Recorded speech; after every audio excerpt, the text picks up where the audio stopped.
तालीम के अंदर आपको पता है, आप सब बैठे, मुझे इतना अफसोस होता है आप सब लोगों के सामने ये बात करते हुए कि 2,62,00,000 बच्चे हमारे स्कूलों के बाहर हैं। Can you imagine?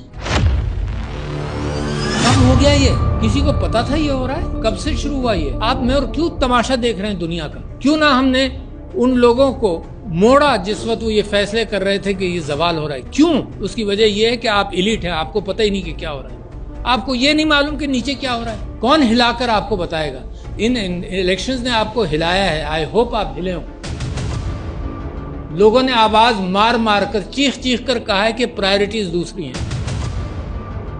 प्रायोरिटीज वो नहीं है जो ये हुकूमतें आपके ऊपर थोप रही हैं। प्रायोरिटीज वो हैं जो अवाम चाहते हैं। आप समझते हैं पाकिस्तान नीचे से तेल निकल आएगा, बन जाएगा, ये पॉलिसीज बन जाएंगी जो आप बता रहे हैं, इससे पाकिस्तान ठीक हो जाएगा?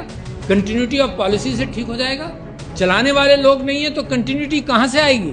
आप मजदूर एक्सपोर्ट करते रहेंगे क्या सारी, जब तक है कि जाओ जनाब गुलो गुलजार करो तुम मिडल ईस्ट को और अपने मुल्क को सहरा बनाओ? किसको पुकारूं मैं? कौन आएगा ठीक करने आपके अलावा? Tell me, answer me. कोई बता दे कि नहीं जी, जिनके ऊपर जुल्म हुआ है पिछले साल, 2 साल के अंदर, 3 साल के अंदर, वही लोग करेंगे। भाई हम नहीं कर सकते। हम we are in our safe surroundings. हम इस कंट्रोवर्सी में नहीं जाना चाहते। ये कंट्रोवर्सी आपके घर को जला रही है। तो priority is not the good policies. Priority is कि करेगा कौन, चलाएगा कौन, ये प्रायोरिटी है। और इस वक्त मैंडेट दिया गया है और अगर आप उस मैंडेट को रिकॉग्नाइज नहीं करेंगे तो यहाँ खराबा ही बढ़ता चला जाएगा। Don't hope for anything unless you recognise the people of Pakistan. Don't hope for anything.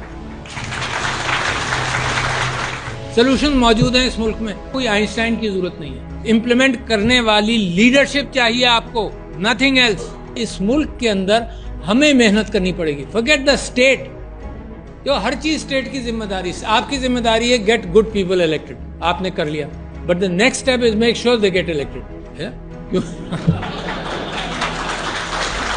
कि ये नौजवान माशाअल्लाह जिन्होंने वोट दिया, और अभी किसी ने सबने खूब तालियां बजाई कि उनको ये भी नहीं पता था कि उनसे सिंबल भी ले लिया गया। मगर हर घर के अंदर शायद मुश्किल से किसी ने गलती की होगी, सबने वोट भी दे दिया, इसके बावजूद के सिंबल भी ले लिया, है ना। बंदे भी उठा लिए गए मगर उसके बावजूद उन्हें बंदे तलाश करके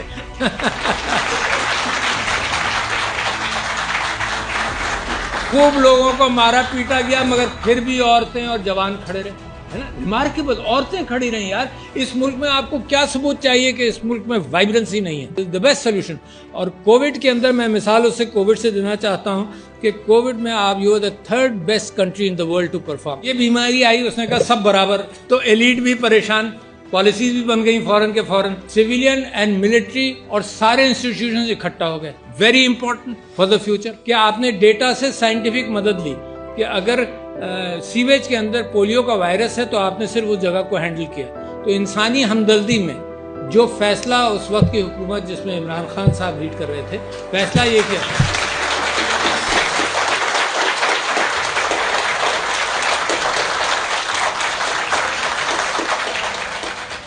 रास्ता अल्लाह मियां ने दिखा दिया है।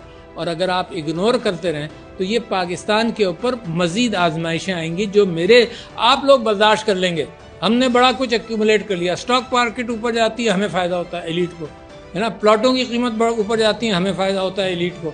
गरीब का तो कोई स्टेक नहीं है ना माशरे में, उसके बच्चों को भी तालीम नहीं देना, उसकी सेहत भी ख़राब होने देनी है। मैं अल्लाह ताला से दुआ करता हूँ कि जो जगाने की उस गरीब ने आवाज़ दी है, अल्लाह ताला इस मुल्क को कामयाब करे। I have so much hope. और मुझे यकीन है कि अगर आपने अल्लाह सुब्हानहू ताला का सिरात मुस्तकीम पकड़ ली तो कोई दुनिया का कोई ताकत आपको रोक नहीं सकती।